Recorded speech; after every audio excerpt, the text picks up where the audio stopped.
Okay, Namaskar dear students. Today we are going to discuss about the pharmacist career in US. आज का जो agenda है वो primarily we are focusing only on the pharmacist career opportunities in US, but we are not going to discuss in detail about the pharmacist licensing process. उसके ऊपर आज हम बात नहीं करेंगे. We are going to organize a special class for that. But today we are doing mainly discuss about the why US is the best career destination for the pharmacist, what kind of programs you have to select, what should be your framework for the career selection in US, and also we are going to discuss about some of the most commonly preferred programs for the pharmacist और उसकी सबसे ज्यादा demand भी हम expect कर सकते हैं. ये सारे सब्जेक्ट्स के ऊपर हम बात करेंगे और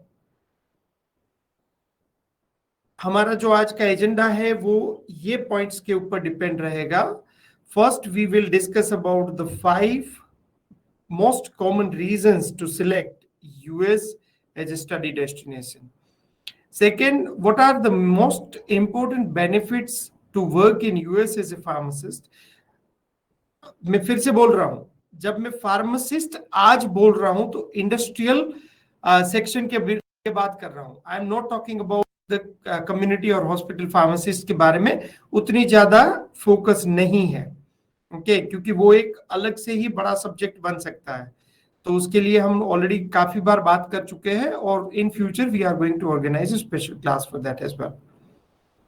ओके, जो मोस्ट डिमांडिंग फार्मेसी कोर्सेज है ऐसे 10 कोर्सेज के बारे में बात करेंगे और राइट कोर्स सिलेक्शन फ्रेमवर्क के ऊपर बात करेंगे. So this are the points we are going to discuss. सबसे इंपॉर्टेंट वाला जो पार्ट है वो ये है कि why US is considered as a study destination. उसके हम 5 अलग अलग रीजंस जो हमें कन्विक्शन देता है, हमें एक स्ट्रॉन्ग इंट्यूशन देता है, हमारा जो डिसीजन है उसको एक पुश देता है कि हमें यूएस को क्यों पसंद करना चाहिए. ओके, उसमें जो पहला रीजन है, दुनिया का सबसे बड़ा मार्केट है, दुनिया का सबसे बड़ा मार्केट है फार्मा का. फिर वो कंज्यूमर के पॉइंट ऑफ व्यू से हो, मतलब जो मेडिसिन कंज्यूम की जाती है उसकी वैल्यूएशन से हो या वैल्यूएशन प्रोडक्शन के पॉइंट ऑफ व्यू से हो, कोई सा भी रीजन हो सकता है. लेकिन सबसे बड़ा जो पूरे वर्ल्ड का जितना मार्केट है उसका बहुत बड़ा segment is representing bye US. About 500 to 600 billion dollar, ये इतना बड़ा मार्केट है. अगर आप ये स्पेक्ट्रम में देखोगे तो हाफ से भी बड़ा spectrum is representing by the US only. उसके बाद आता है पूरा यूरोप, उसके बाद अदर कंट्रीज, इस तरह से स्पेक्ट्रम है. तो एक रीजन तो हमें कन्विक्शन के लिए मिल गया कि दुनिया का सबसे बड़ा अगर मार्केट है कोई तो वो है US, and that's why we have to prefer to go to US. Okay, अब दूसरे रीजंस देखो तो ग्लोबल फार्मा का मैन्युफैक्चरिंग, प्रोडक्शन, R&D सबका रिसर्च, उसका सबसे बड़ा लीडर है यूएस. अगर हम पूरी दुनिया का जो फार्मा मार्केट को अगर कंसीडर करें तो उसमें से 50% जो मार्केट कैप्चर किया जाता है वो ये 10 कंपनियों के द्वारा है. These 10 companies representing 50% of the global market. अब उसमें से मेजोरिटी जो यूएस कंपनीज है उसको अगर कंसीडर करें तो 31% of the total global pharma market share is by this US pharma giant. उसका मतलब ये हुआ कि अगर आप रिसर्च इंडस्ट्री में या फार्मा सेक्शन में कहीं पे भी काम करना चाहते हो तो US will give you the broader and the better opportunity to work in pharma section. Okay, this is another important point that we have to keep in mind. बहुत से फार्मा के स्टूडेंट्स R&D और research के perspective से अपने career को देखते हैं. अगर ये पॉइंट से देखो तो पूरे यूएस में जितना स्पेंडिंग रिसर्च एंड डेवलपमेंट में होता है वो टोटल अबाउट $97,000 मिलियन, इतना टोटल स्पेंडिंग रिसर्च में होता है। उसका $56,000 मिलियन, मतलब 58% of the research from the life science section only. मतलब life science is representing one of the biggest 60%, मोटा मोटा समझो 60% रिसर्च का जो टोटल स्पेंडिंग है वो सिर्फ और सिर्फ लाइफ साइंस में है। ईयर ऑन ईयर अगर कंपैरिजन करोगे 2010, 11, 12, ये पूरे साल में अगर 2022 तक, तो हर साल रिसर्च स्पेंडिंग बढ़ रही है। That means this continuously increasing. ये टोटल R&D एक्सपेंडिचर है, उसमें सारे stakeholders significant amount invest कर रहे हैं। सारे स्टेक होल्डर्स, जैसे फेडरल गवर्नमेंट हो गई, स्टेट गवर्नमेंट हो गई, ये हमारे लिए ये बहुत जरूरी है, ये बहुत जरूरी है। ये दो डोमेन्स बहुत जरूरी है। ये क्यों जरूरी है उसको हम देखते हैं। सबसे पहले तो इंस्टीट्यूट्स भी सिग्निफिकेंट अमाउंट रिसर्च में स्पेंड करती है और businesses are also spending huge amount. ये दो जगह से हमें स्कॉलरशिप्स मिल सकती है। ओके, तो जो भी स्टूडेंट्स क्वालिटी स्टूडेंट्स है, फिर वो रिसर्च प्रोजेक्ट्स के लिए जा रहे हैं, इसीलिए US universities are giving the maximum amount of scholarship to the international students, and that's why you can think US as a study destination, and also after completion of your study you have a great future in the field of pharma. Okay, तो research के domain में जिसको कुछ करना है उसके लिए भी बहुत बड़ा स्कोप है यहाँ पे। उससे आगे अगर जाते हैं तो इंटरनेशनल बहुत सारे बिजनेसेस एंड बहुत सारी ऐसी संस्थाएं जो अपने पैसे पार्क करती है रिसर्च एंड डेवलपमेंट में, R&D में, उसमें highest amount received by US only. अब उसमें से 50% बिजनेसेस आर स्पेंडिंग R&D के लिए पैसे यूएस में डालते हैं। अब उसका एग्जांपल देता हूं, और ये बहुत अच्छा समझने के लिए, this is very important example, you have to keep in mind. मान लीजिए कि इंडिया में कोई कंपनी है, जैसे हम एक कोई एग्जाम्पल के तौर पे एक कंपनी लेके चलते हैं, जाइडस फॉर एग्जाम्पल। ओके, ये सिर्फ और सिर्फ नाम आपको समझाने के लिए बोल रहे हैं, उसका कोई रिलेशंस नहीं है कि हम यहाँ पे जाइडस ऐसा करती है, ऐसा कोई एग्जाम्पल नहीं है। मान लीजिए कि ये कंपनी को अगर रिसर्च के लिए पैसे स्पेंड करने हैं तो वो क्या करेगी, वो अपनी खुद की एक लेबोरेटरी का सेटअप करेगी, फिर वहां पे साइंटिस्ट को रिक्रूट करेगी, फिर उसके लिए उसके असिस्टेंट लेवल के साइंटिस्ट को रिक्रूट करेगी। तो ये सारी चीजें करने में बहुत ज्यादा पैसे जाते हैं। इसीलिए बहुत सी ऐसी कंपनी है जो लोग यूएस की जो यूनिवर्सिटीज है वहां पे अपना कंसल्टेशन करवाते हैं। उसका मतलब क्या हुआ, यूनिवर्सिटी के इंफ्रास्ट्रक्चर को यूज कर सकते हैं, तो हमें ये लैब को सेटअप करने का कॉस्टिंग नहीं लगेगा। यहाँ पे अगर मैं एक साइंटिस्ट को रिक्रूट करता हूँ, उससे अच्छा है कि मैं ये यूनिवर्सिटी के जो एक प्रोफेसर है वो प्रोफेसर को एज ए कंसल्टेंट हायर कर लूं, तो best quality of scientist at the best quality of the premises, ये दोनों चीजें हो गई। अब तीसरी चीज, ये यूनिवर्सिटी में कुछ पीएचडी और रिसर्च के जो स्टूडेंट्स अभी पढ़ रहे हैं, ये पीएचडी और रिसर्च के स्टूडेंट्स को ये प्रोजेक्ट असाइन किया जाए, तो समझो कि उसकी अगर $25,000 $30,000 फीस है, तो वो $30,000 में ही is going to get the good quality students for this research. अब ये प्रोफेसर ने 2 कंपनियों के प्रोजेक्ट लेके रखे हैं, तो इस तरह से अगर प्लान करें तो यूएस में आपको इस तरह के जो स्पॉन्सर्ड है वो मिलने के चांसेस भी ह्यूज है। Not only from the like US business owners are spending their money for the R&D in US institutes, but also the overseas जो international business owners है, they are also spending their money for the research and development in US. That's why you can consider US universities for the research as well. The highest salary package, अगर आप comparatively देखोगे तो US is paying highest for the pharmacist. अब ये industrial pharmacist और community and hospital pharmacist का एक average salary की बात करें तो $60।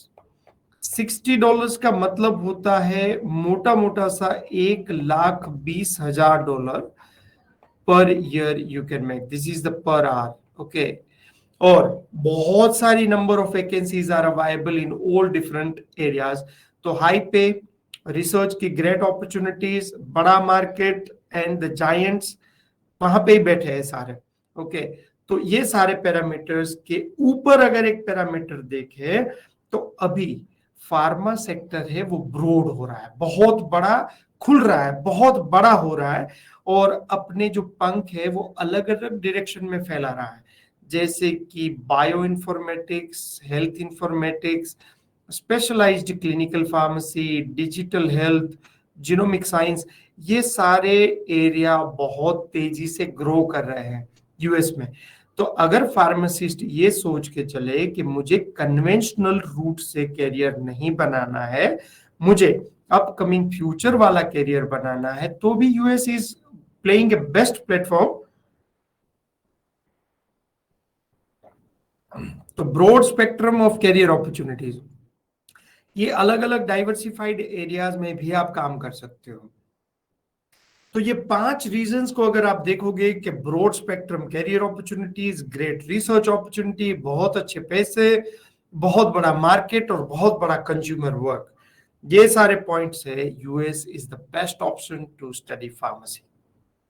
ओके, फायदा क्या है? What are the benefits to work as a pharmacist in US? एक तो डाइवर्सिफाइड कैरियर अपॉर्चुनिटीज का बेनिफिट्स है, एडवांस हेल्थ केयर सिस्टम है। एडवांस हेल्थ केयर सिस्टम का मतलब जो भी नया वर्ल्ड में बनता है वो सारा एडॉप्ट हो जाता है वहां पे यूएस में, और बहुत सारे रिसर्च करके नई टेक्नोलॉजी को वो इम्प्लीमेंट करते हैं, एडॉप्ट करते हैं और रिसर्च करते हैं। तो जो भी स्टूडेंट्स बहुत क्यूरियस है और अपने कैरियर में बहुत ज्यादा रिसर्च करके नई जो अपकमिंग फील्ड या तो इंटीग्रेटेड फील्ड में जाना चाहते हो, तो भी आपके पास ऑप्शंस रहेगा। High demand for the professionals, comparatively बहुत अच्छी सैलरी है, and opportunity for the specialisation and growth. तो ये 5 ऐसे बेनिफिट्स है आप एज ए फार्मासिस्ट यूएस में ले सकते हो। उसके बाद अगर आप यूएस का लैंडस्केप देखोगे हेल्थ केयर का, that can give you one of the good understanding about क्यों फिर भी आगे ग्रो करेगा यूएस का market. Okay, third biggest sector है हेल्थ केयर। अगर स्पेंडिंग देखोगे तो $10,000 पर पर्सन, वो बाकी दुनिया के देशों से डबल से भी ज्यादा स्पेंडिंग है। अब स्पेंडिंग है तो उसको सब लोग चाहिए। ओके, इसीलिए this is one of the big market. अब यहां से आप देखोगे तो expected grow of jobs, 2.4 million new jobs will be created by 2029। Okay, new jobs इतनी क्रिएट होगी। Okay, yearly there are 1.2 million health care jobs openings in the US. तो उसका मतलब ये है कि अभी भी बड़ा स्कोप है और आने वाले समय में भी बहुत बड़ा स्कोप है। ओके, हेल्थ केयर वर्कर्स की सैलरी बाकी लोगों से सिग्निफिकेंट हाई है। ओके, ये फार्मासिस्ट की नहीं, ओवरऑल हेल्थ केयर की बात कर रहे हैं। टेली हेल्थ का जो ग्रोथ है वो भी बहुत अच्छे लेवल से हो रहा है। अगर ये सारे पैरामीटर्स को कंपेयर करें तो आपका एक बहुत स्ट्रॉन्ग कन्विक्शन बनता है कि अभी जो दुनिया में जो सिचुएशन चल रही है, इमिग्रेशन के और प्रॉब्लम्स हो रहे हैं, तो आप यूएस को अपना डेस्टिनेशन बना सकते हो, थिंक कर सकते हो और यूएस के बारे में सोच सकते हो। ओके, इलेक्शंस आएंगी, रिसेशंस आएंगे, वो सारी चीजें होंगी, लेकिन उसके बाद साइकिल ग्रो तो करेगा ही। ओके, तो ऊपर की तरफ तो मोमेंटम होगी। और अगर इतनी जॉब्स ओपनिंग्स हो रही है तो इसके लिए डोमेस्टिकली लोग नहीं मिल रहे, इसीलिए they have to rely upon the international players, international students के ऊपर रिलाई करना पड़ेगा। कुछ फैक्टर्स है जो हमें थिंक करने हैं, कुछ फैक्टर्स हमारे कंट्रोल के बाहर रहेंगे। ओके, तो इस तरह से आप प्लान करोगे तो you will get the success.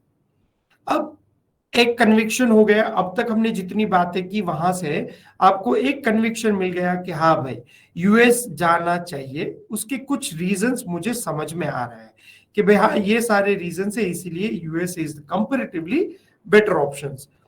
फिर सेकंड क्वेश्चन आता है मुझे क्या पढ़ना चाहिए, what should I have to study in US.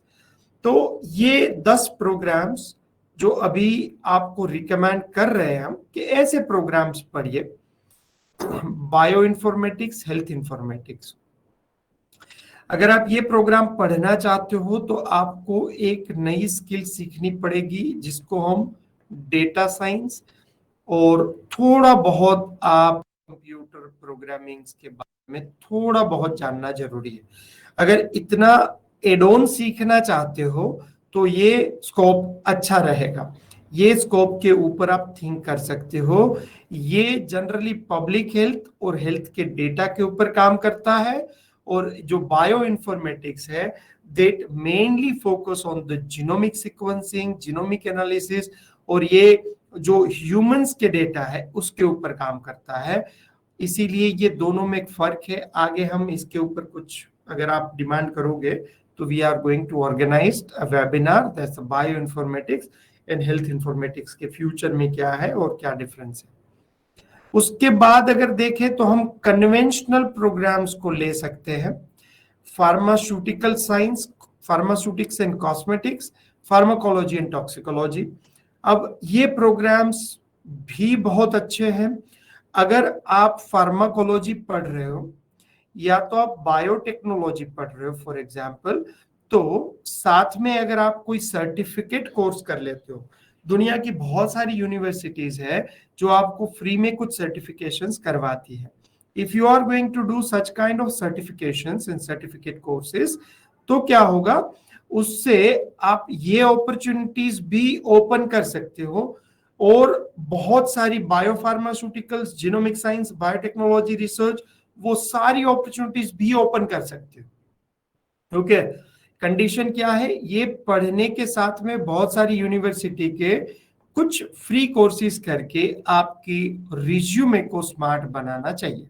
Okay, तो जब भी आप इंटरव्यू के लिए जाते हो और आपको कंपैरेटिव क्वेश्चन पूछा जाता है कि why do you think you are capable और you are ideal candidate for this position, in that question उसके रिस्पॉन्स में आप एक अच्छा आंसर दे सकते हो। ओके, दैट्स व्हाई आप अगर ये प्रोग्राम्स पढ़ते हो तो आपका स्पेक्ट्रम अपॉर्चुनिटी का बड़ा रहेगा, और अगर आप उसमें कुछ एड ऑन कर दोगे तो आपकी वैल्यू एडिशन बहुत बड़ी हो जाएगी।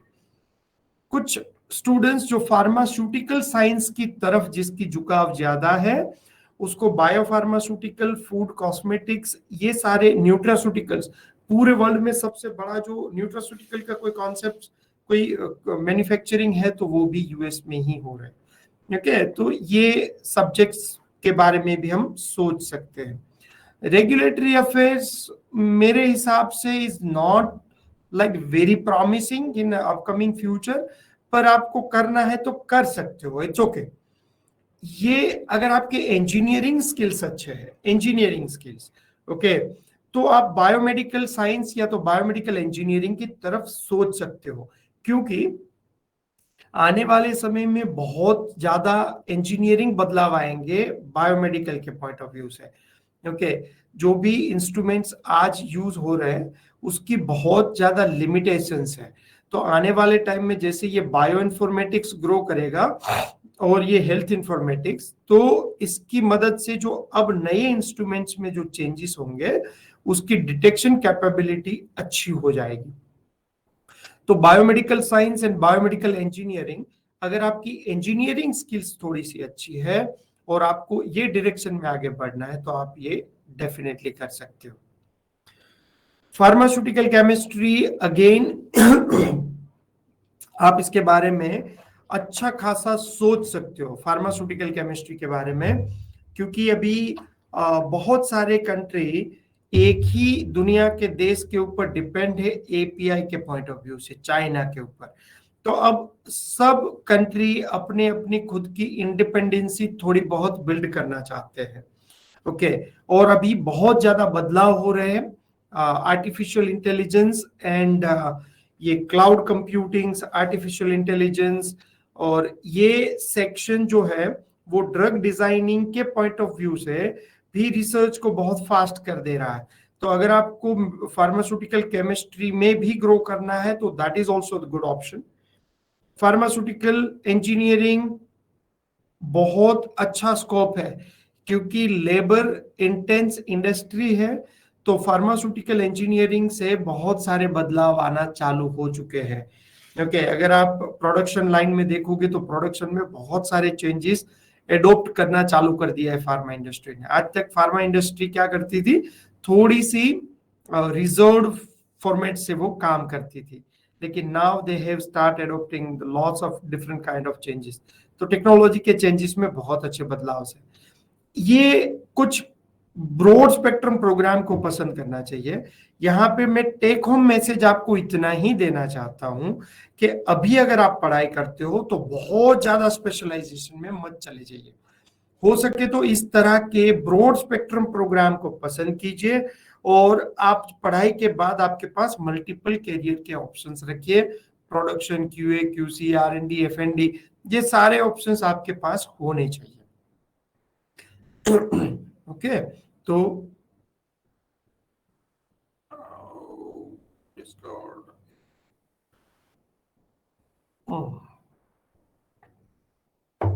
ओके अब दूसरा क्वेश्चन आता है वेयर टू स्टडी।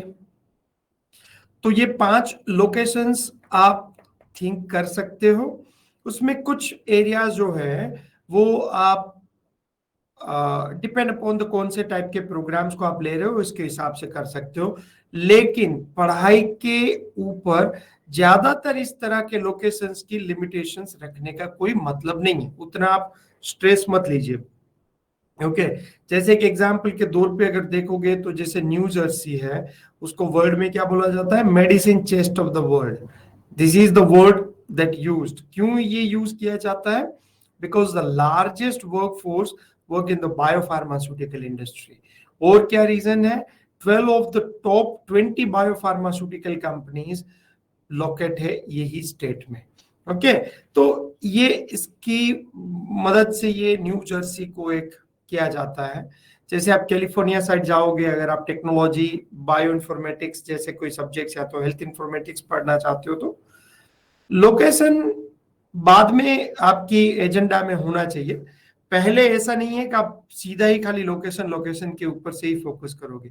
जब हम फ्रेमवर्क की बात करेंगे 2 मिनट के बाद, तब you are going to get the better understanding. How to choose the right course. Right course पसंद करने जो फ्रेमवर्क है वो 3 पॉइंट्स के ऊपर, 3 पॉइंट सिस्टम बेस्ड आपको कैरियर सिलेक्शन की फ्रेमवर्क करना चाहिए। सबसे पहले आपका लाइकिंग्स क्या है, दैट इज वेरी इंपॉर्टेंट।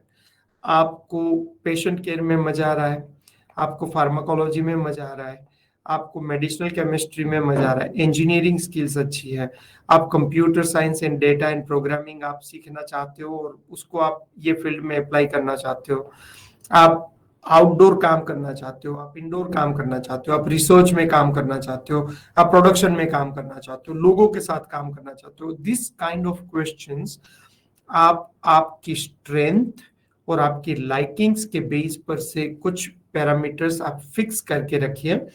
तो क्या होगा कि बहुत सारे स्पेक्ट्रम में से, बहुत सारे कोर्सेज में से आप एक ऐसे लेवल पर पहुंचोगे कि यस मुझे ये 5 टाइप के ऑप्शंस है ना वो मुझे अच्छे लगते हैं। अब मान लीजिए कि अगर किसी ने बोला कि मुझे रेगुलेटरी अच्छा लगता है क्योंकि मेरी डॉक्यूमेंटेशन स्किल्स अच्छी है, मैं कंटेंट राइटिंग अच्छा करता हूँ, मतलब मैं इंग्लिश लैंग्वेज की राइटिंग मेरी अच्छी है, उसमें ऑफिस में बैठ के ही काम करना होता है, ये मेरी लाइकिंग्स एंड स्ट्रेंथ को जस्टिफाई करता है इसीलिए मैं रेगुलेटरी अफेयर्स को लूंगा। अब फ्यूचर पोटेंशियल को देखोगे तो फ्यूचर पोटेंशियल और फ्यूचर की थ्रेट्स को अगर आप इनकॉर्पोरेट करोगे तो मेरे हिसाब से regulatory affairs should not be the ideal programme that you have to go with. क्यों नहीं जाना चाहिए, क्योंकि अब जैसे ये जिस तरह से अभी चैट जीपीटी ग्रो कर रही है, जिस तरह से ये जो एआई का जो दौर चल रहा है वो जिस तरह से ग्रो कर रहा है, तो रेगुलेटरी अफेयर्स में क्या होता है, ज्यादातर वहां पे जो डेटा और आपको जो राइटअप करना है डॉक्यूमेंटेशंस को, वो डॉक्यूमेंटेशन को एक स्टैंडर्ड फ्रेमवर्क से ही आपको राइटअप करना है। ओके, तो उसकी वजह से ये सारे जो राइटिंग टूल्स आ गए हैं एआई के, उसकी मदद से ये उतना ग्रो नहीं कर पाएगा आने वाले टाइम में। दूसरा, अगर हमें वहां पे ही कैरियर बिल्ड करना है, तो वहां पे कैरियर बिल्ड करने के लिए ये जो एक्सपोर्टिंग कंट्रीज होती है उसके कुछ स्टैंडर्ड्स को फॉलो करवाने के लिए, जैसे इंडिया जैसे कंट्रीज में रेगुलेटरी की जरूरत ज्यादा पड़ेगी, क्योंकि उसको ये सारे रेगुलेटरी कंप्लायंसेस को फॉलो करना है। इसीलिए आपको फ्यूचर पोटेंशियल और फ्यूचर की स्ट्रेंथ, जो भी उसके ऊपर थ्रेट्स है और जो भी अपॉर्चुनिटी ग्रो करेगी, ये दोनों को कंपेयर करके आपको कोर्स को सिलेक्ट करना चाहिए। मेरी लाइकिंग्स, मेरी स्ट्रेंथ एंड फ्यूचर पोटेंशियल, ये तीनों जहां पे मिलते हैं वहां पे मेरा कैरियर है। तो ये कैरियर को आपको एक लिस्ट आउट कर लेना चाहिए कि भाई हाँ ठीक है, चलो ये 5 से 6 जो कैरियर ऑप्शंस है, this career options are good for me. Okay, अब आपकी कन्विक्शन बन गई कि भाई मुझे यूएस जाना है, क्यों जाना है, तो आपके पास 5 रीजंस आ गए। उसके बाद आपने कुछ प्रोग्राम्स को शॉर्टलिस्ट किया, आपने आपकी स्ट्रेंथ को आइडेंटिफाई किया, आपकी लाइकिंग्स को आइडेंटिफाई किया, फ्यूचर पोटेंशियल को थोड़ा सा प्लान करने के बाद आपने एक लिस्ट बना ली। अब ये लिस्ट बनाने के बाद आप क्या करोगे, कोर्स नंबर 1, 2, 3, 4, 5, उसके कुछ और पैरामीटर्स लिखोगे। फिर लेवल ऑफ प्रोग्राम, टाइप क्या है, मास्टर्स है, कौन सी यूनिवर्सिटी है, यूनिवर्सिटी का लेवल क्या है, लोकेशन कहाँ पे है, ट्यूशन फीस कहाँ पे है। मान लीजिए कि एक ऑप्शन आपका आया जिसकी फीस फॉर एग्जांपल $80,000 है, और दूसरा जो कोर्स आया उसकी फीस मान लीजिए कि $50,000 है। तो आप इस तरह से थिंक कर सकते हो कि भाई हाँ ये ठीक है, ये प्रोग्राम अच्छा है, but this is also not bad. तो आप वैल्यू फॉर मनी के हिसाब से आप इसकी इकोनॉमिक्स को बिठा सकते हो। तो आपको क्या करना है, इस तरह से एक पेज पे जो भी प्रोग्राम्स आप लिख रहे हो उसकी कंपैरिजन बनाइए, और फिर ये मैट्रिक्स का यूज करके आप पसंद कीजिए, ताकि आप इंट्यूशन बेस्ड डिसीजन नहीं लेके आप डेटा ड्रिवन डिसीजन लोगे, और आपका डिसीजन जितना हो सके उतना अच्छा होगा। ओके, तो डिसीजन आ गया, आपने कोर्सेज फाइनल कर लिए, कोर्सेज फाइनल करने के बाद आपकी एडमिशन की प्रोसेस स्टार्ट भी हो गई। तो आपका जो यूएस का फ्लो है वो इस तरह से चलेगा कि कोर्स सिलेक्शन डन, उसके बाद एप्लीकेशन करने के बाद you will get offer letters. At least 3 से 4 यूनिवर्सिटी में अप्लाई किया, आपका ऑफर लेटर आ गया, फिर आपने फाइनेंस के डॉक्यूमेंट सबमिट कर दिए, और उसके बाद आपका I-20 आ गया, आपने DS-160 की एप्लीकेशन कर दी, सेविस का पेमेंट, फिर बायोमेट्रिक्स और इंटरव्यू की अपॉइंटमेंट बुक कर दी, आपने डॉक्यूमेंट्स प्रिपेयर कर लिए, इंटरव्यू की प्रिपरेशन कर दी।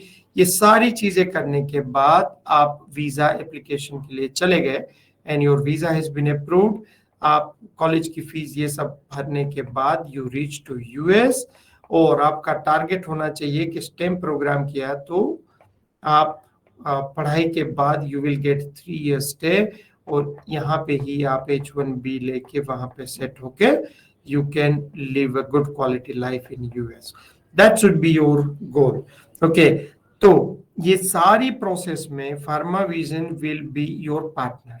हम आपको ये सारी पूरी फ्रेमवर्क प्रोसेस में आपकी हेल्प करेंगे, right career selection, course selections, locations, ये सारी कंपैरिजन सब कुछ करने के बाद ये पूरी जो आपकी जर्नी है, ये जर्नी को हम आपके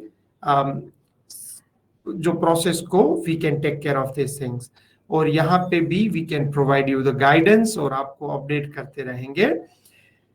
this are the flow now.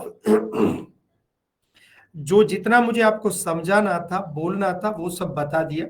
Point number 1, we have discuss about why US is the option, उसकी जो रीजन है वो, उसके बाद आपको क्या पढ़ना चाहिए, उसके बाद वो क्यों पढ़ना चाहिए, पूरे प्रोग्राम्स में से आपकी लिस्ट बनाइए, उसके बाद आप एक कंपैरिजन करके आप एक कंक्लूजन पे आइए, then you can start doing your process और आपकी पूरी फ्लो को अंडरस्टैंड कीजिए।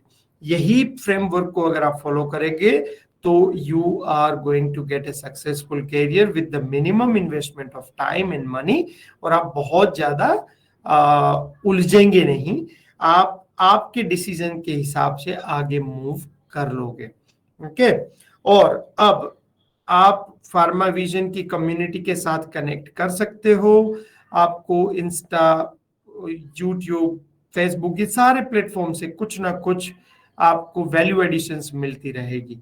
ओके, तो सारे प्लेटफॉर्म्स में नाम माई फार्मा विजन से ही है, और mypharmavision.com वेबसाइट पर आप जाओगे तो रिसोर्सेस में जाके आप वहां से ब्लॉग्स को देख सकते हो, बहुत सारे ब्लॉग्स है जो आप पढ़ भी सकते हो।